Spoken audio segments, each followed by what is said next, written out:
Hey everybody, Andy Doutrick back again with another Divorce Your Mortgage interview today. And I'm with my friend and attorney, Nick Capitano. Nick's with the law offices of Nick Capitano and also the Leges Group LLC. Nick, thanks for coming on with me today. I know you're a busy guy. Hey, it's my pleasure, Andy. Thanks so much for having me. Do you mind just taking a minute and letting people know what it is that you specialize in? Absolutely. So I am a family law attorney. I practice here primarily in Berks County, Pennsylvania. I do service some of the surrounding counties to Berks as well. Divorce and child custody matters make up the majority of what I do within my practice. They kind of fall underneath the title of family law. So I'm in the business of just trying to help people move forwards. I look at my job as helping people go from point A to point B. Divorce tends to be a very emotionally trying time in many people's lives, and I see my job as an opportunity to help those people move forwards. So really excited to be here today. I know you and I have done one of these chats in the past, and I'm excited to talk about today's topics. Yeah, so part of what we're trying to do here is to raise people's awareness to why it's so important to marry the dialogue and the relationship between a divorce attorney and a loan originator when there's secured house debt that's associated with a mortgage, and with a divorce, and we'll get to that in a second. But I wanted to start out by talking about something that we touched on the first interview we did, and that's something that you and I talked about over lunch, and seems to be a very common sense way to avoid a lot of problems when you're in the process of a divorce, and that's a prenuptial agreement. Can you just talk briefly about what a prenuptial agreement is and how that would get set up? Sure. So a prenuptial agreement, it's a contract between two parties, those who are typically engaged and seeking to marry one another, that outlines how you're going to handle your separate and marital property. Think of it as a set of instructions as to how you guys are going to divorce in the future if divorce were to occur. Reality is we have anywhere between a 50 and 60% divorce rate any given year. Last year in 2020, Pennsylvania had approximately 50,000 some marriages and 20 some thousand divorces.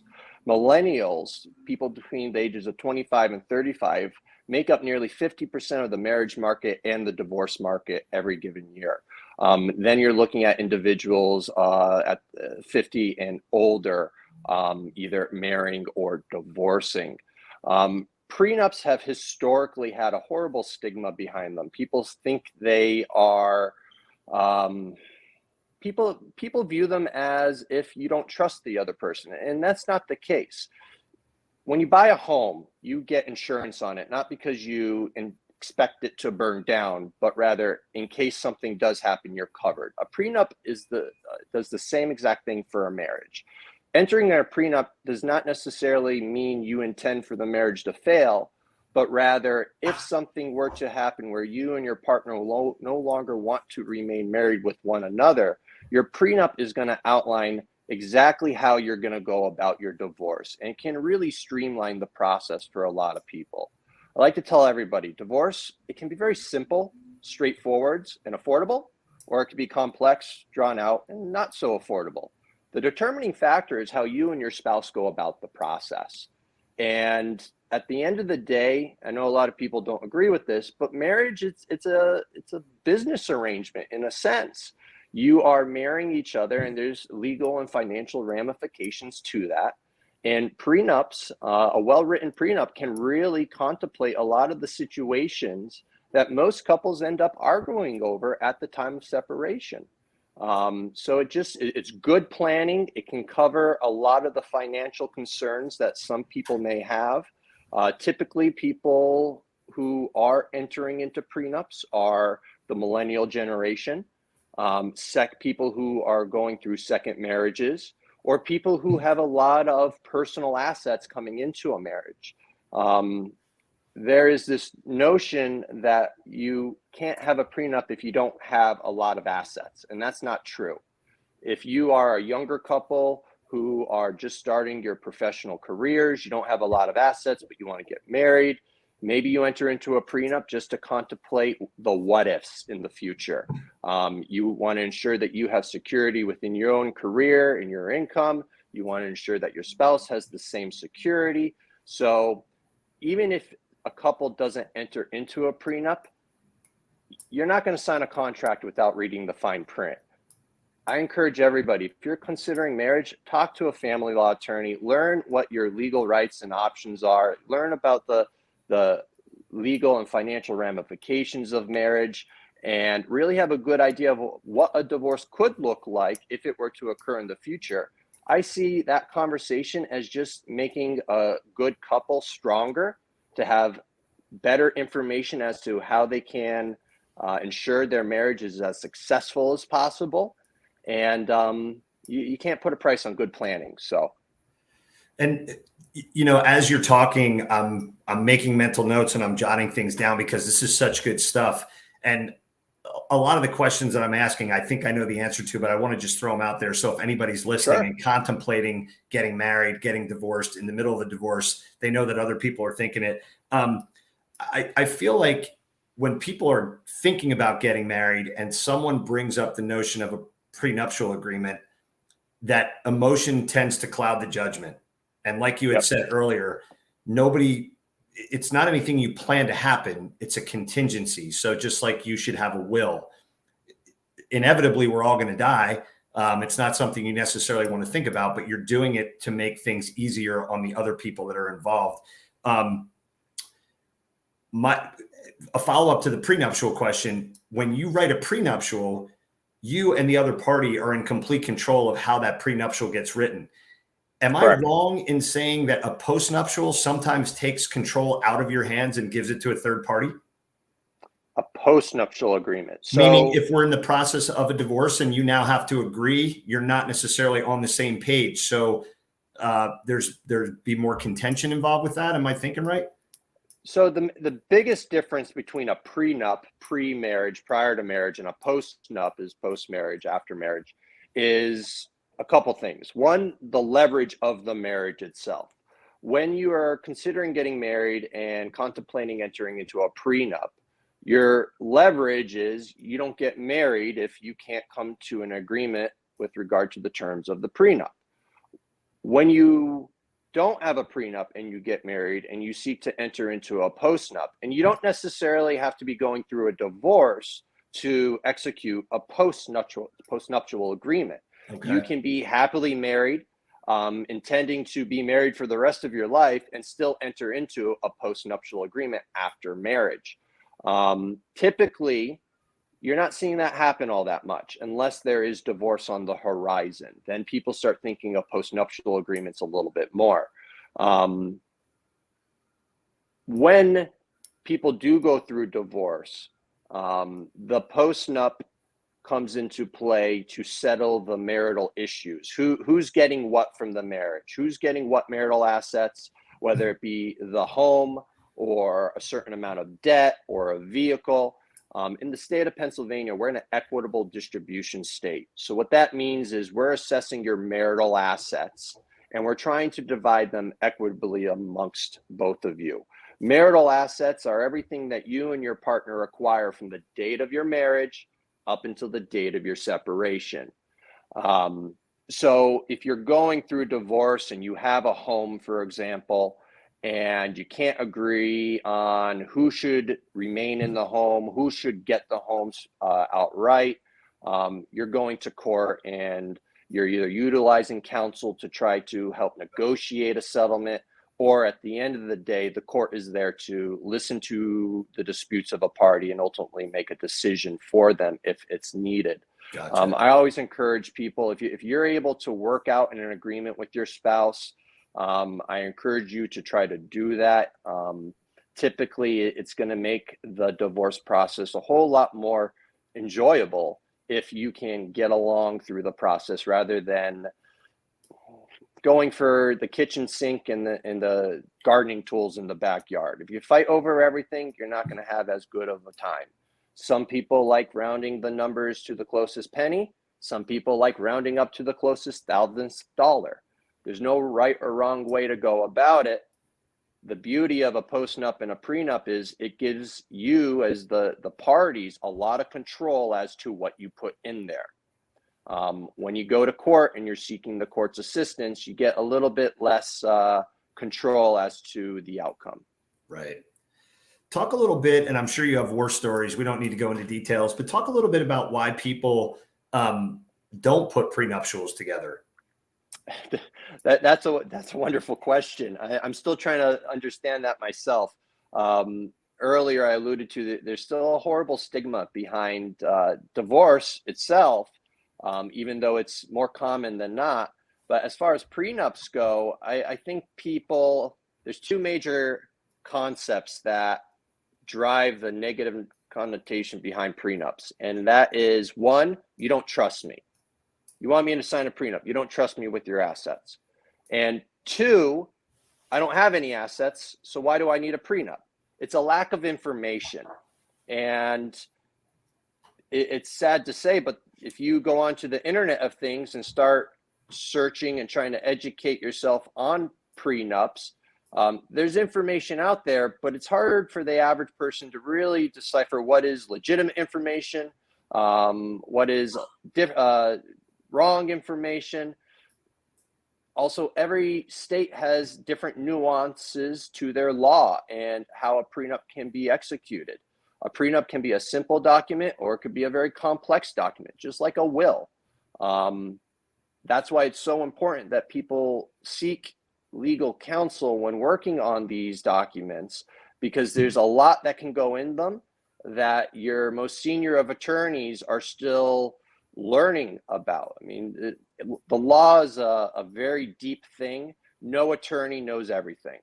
I know very little about criminal law, for example. I focus my practice on family law, and that's what I spend the majority of my time educating myself on and becoming better experienced with. And your average person, while it's doable, it's typically either not going to be done as well as it could if you hire a professional, or you're going to end up missing things.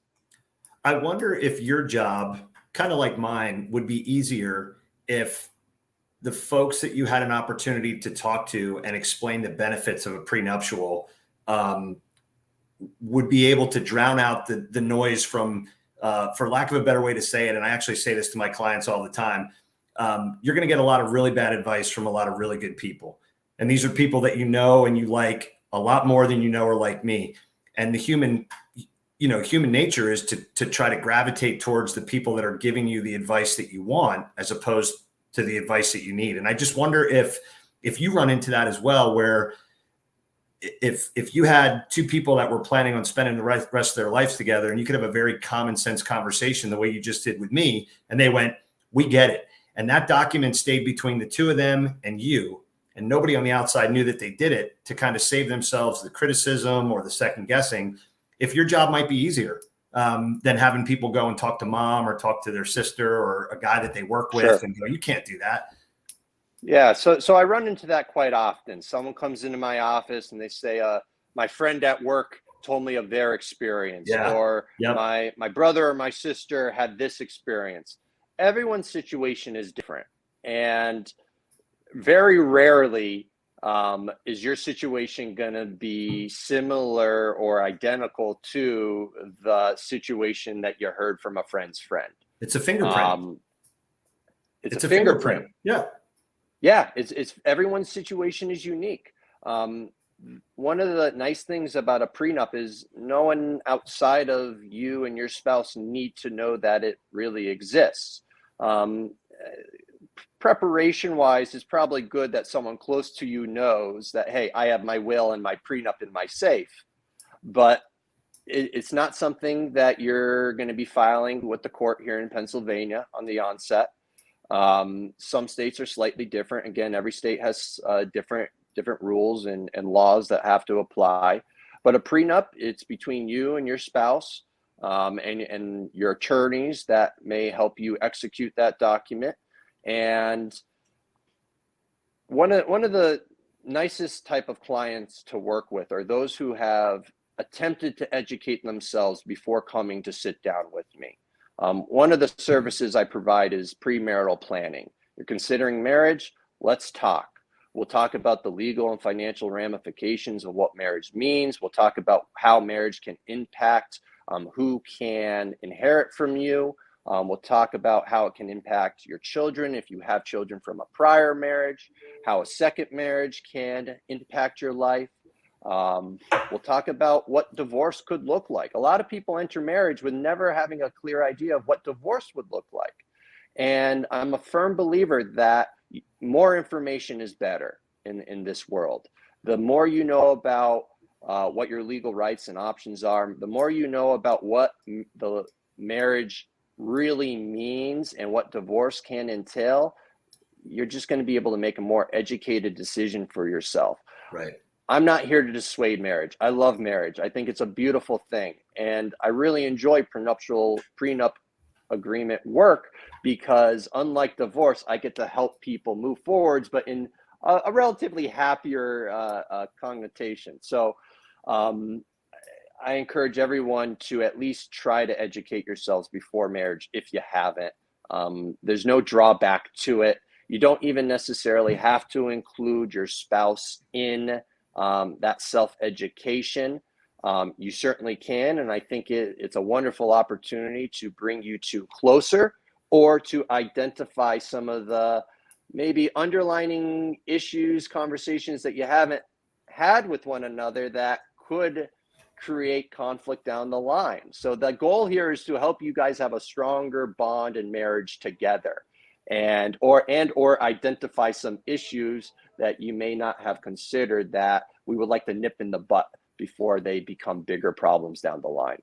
Well, it's kind of an ironic concept because when you started talking about premarital planning with an attorney, first thing I thought was, that's genius. Why wouldn't somebody take advantage of that to kind of see what the road ahead looks like? And second of all, if you kind of look at it from a business standpoint, you're almost talking yourself out of a job down the road.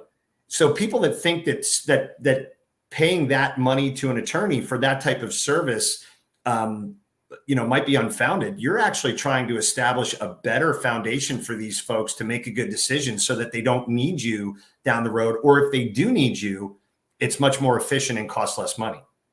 Absolutely. Listen, one of the best lessons my dad taught me earlier on in life was that success is a byproduct of helping people. I didn't become an attorney to get rich. I became an attorney to help people move forwards in life. So if I am able to help a couple in the beginning of their marriage have a stronger bond, great. That to me means more than having to help someone down the line going through a divorce. To me, it doesn't matter if I'm doing prenup work, premarital planning work, or divorce work. My main focus is to help people. And to me, the idea of helping someone get married and have a stronger bond is it's more exciting to me than helping people get divorced. So that's how I look at it. I also look at it from a statistical standpoint. There's twice as many marriages in Pennsylvania as there are divorces. So I'm not necessarily concerned about hurting myself career-wise down the line. Kind of like you said, if divorce does happen in the future, if you have a prenup, it's going to be a lot smoother, a lot less expensive for you as the client.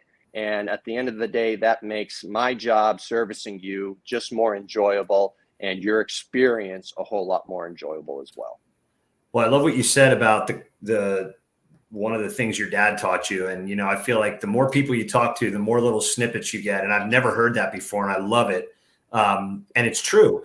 As far as getting back to the prenuptial agreement, one of the challenges that we run into as licensed loan originators, especially when we're talking about giving folks accurate divorce mortgage guidance, is that when the attorney and the loan originator don't have a dialogue, relationship, whatever you want to call it, when there's debt that's secured by marital property like a home, sometimes the wishes of the two parties and what the attorneys agree to doesn't mesh with guidelines that we need to follow. So for instance, if we have someone that's been a stay-at-home mom and all of a sudden she gets hit with divorce papers and goes, oh my God, I want to keep the house.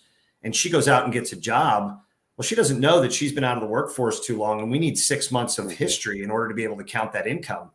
Or if she's offered a sweetheart deal on alimony or child support, where maybe over a period of 24 months, she's receiving more than if she would have received less over 36 to 48 to 60 months, we can't count that type of income unless there's a 36-month continuance. So things like that where we could say, hey, let's take a look at that prenuptial agreement and see what the expectation is for the home, and then be able to get back to the attorneys involved and say, guys, look, we can make this work, but here's the rules from an underwriting standpoint. Are you guys able to wait, or are you able to structure a deal in the way that both parties can agree that this is going to work? If we had that prenuptial agreement in advance, or we have the ability to talk to our customers like you do in advance and say, this is what needs to happen. If you pull the trigger on divorce and you want to keep the home, we need A, B, and C to happen in order to be able to get you qualified. That would be huge for us, but it seems like there's an imaginary firewall between what the attorneys need and what the lenders need, and there's never that communication until it's last minute, and then we're all scrambling. Right. So timing is very important in divorce. I'm typically encouraging people, you need to have a logistical and financial game plan in place if divorce is the intent for the future. Whether you are a wife or a husband or a stay-at-home parent or the main financial provider, you got to really understand what your numbers are. You got to understand what your logistical game plan is going to be, who's going to stay in the home, who's going to relocate outside of the home? Are you going to be staying in the same area? There are a couple common items that people tend to disagree with the most. Number one is always the home. Number two is typically retirement accounts. And number three would be children. How are the children going to be impacted through the divorce? Do we want to keep the marital home and keep the kids in that home? Or do we want to sell it and get our own residence? There's a lot of different considerations. And again, everyone's situation is unique. Some of the most common situations people have to deal with when divorcing and contemplating the marital residence is, first, who's going to stay in it? And if no one's going to stay in it, when do we want to list the home for sale? If someone does want to stay in the home, you need to have a good understanding of who's on the mortgage and who's on the deed. Sometimes it's both, sometimes it's only one. I've come across scenarios where two people are on the mortgage, but only one's on the deed. And these little nuanced differences can impact the negotiations as well as the timing of how to deal with that residence. If spouse A is on the mortgage and the deed, and spouse B is the party that wants to move out of the home, well, depending upon the totality of their situation, let's say spouse A doesn't need to do anything with the home. Spouse B moves out, they get their assets from a different place within their marital estate, and spouse A is able to sleep easy at night knowing that the home is theirs, and there is a settlement agreement in place that clearly outlines that. Sometimes I've come across people trying to get homes quickly during the divorce process, and that has its own challenges with it. I always encourage people, you shouldn't be moving any assets around. You shouldn't be making any large purchases, taking on any more debt until we have a clear settlement in place that can outline all the responsibilities of you and your spouse, who's getting what. I've come across scenarios where lenders won't even issue a loan until they see that there is a settlement agreement in place. So they have clear information as to who has the right to stay in this home, who is refinancing it. Let's say you want to sell you want to stay in the home, but there is $100,000 in equity in the home, and your spouse is entitled to half of that equity, for example. You either pool their interest from a different asset, let's say a 401k or a savings account. But if that isn't your situation, maybe you have to refinance and get their equity from that new mortgage or home loan. So these are all considerations that people need to have when contemplating divorce and how to deal with the home.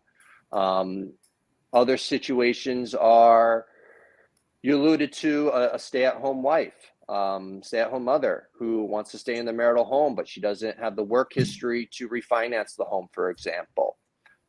Sometimes parties will agree that they won't touch the mortgage on the home for a period of time until that person can get appropriate work history under their belt.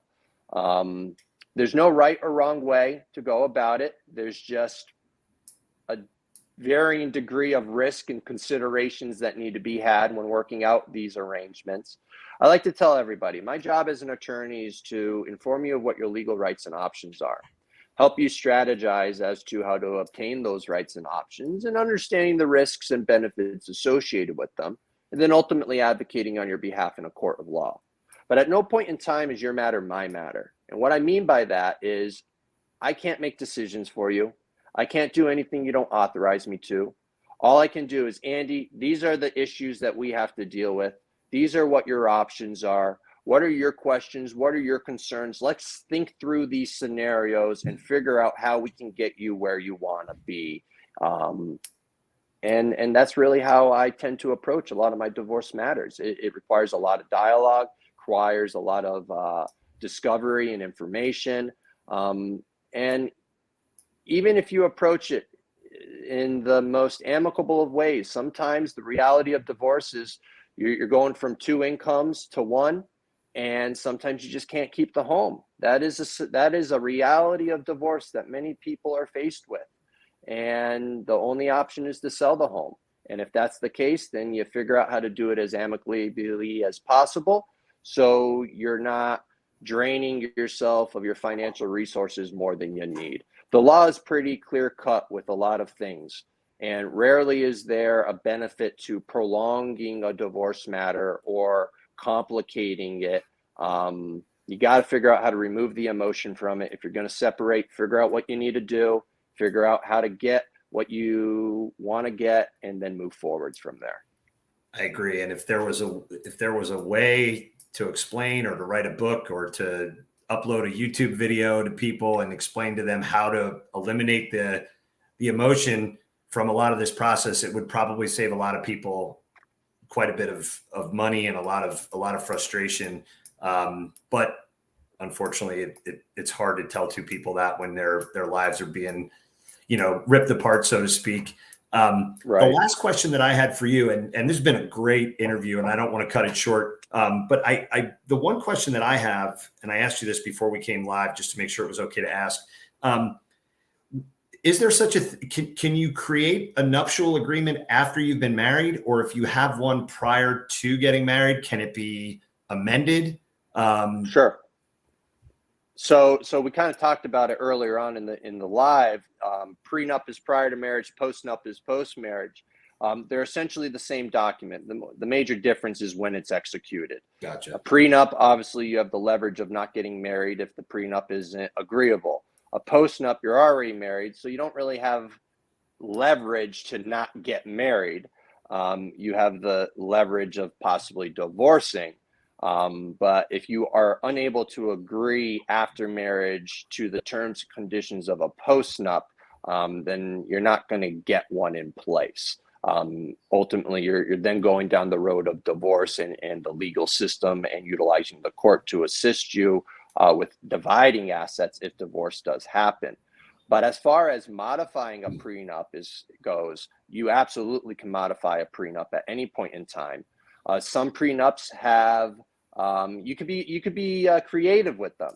You could have a vesting schedule, for example, in a prenup, where for every number of years that you're married, maybe A, B, or C then happens. You get a little bit more of the marital assets or the separate property of an individual who has a lot of assets coming into the marriage. You can even put in a period where the agreement can become void in its entirety. You execute a prenup prior to marriage, and you have a provision in there that says if we are married for 40 years On our 40th marriage anniversary, the prenup becomes void. You can do things like that.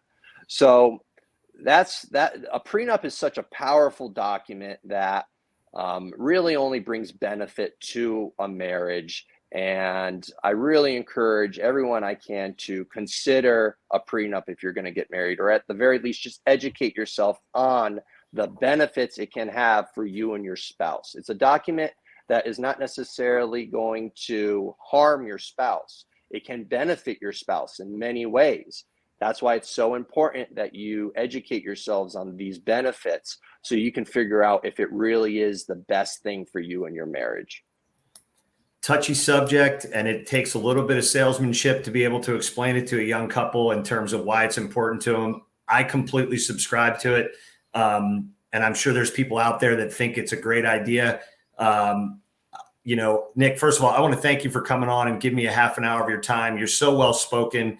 I knew when we set this up that we weren't going to have to spend a lot of time going through an outline, that we would just kind of, feed off of each other. I feel like you understand your craft so well. I love what you said about what your dad taught you when you were young, about success being a byproduct of helping people. I truly believe that's why you're in business. Nobody ever gets married with the intentions of getting divorced.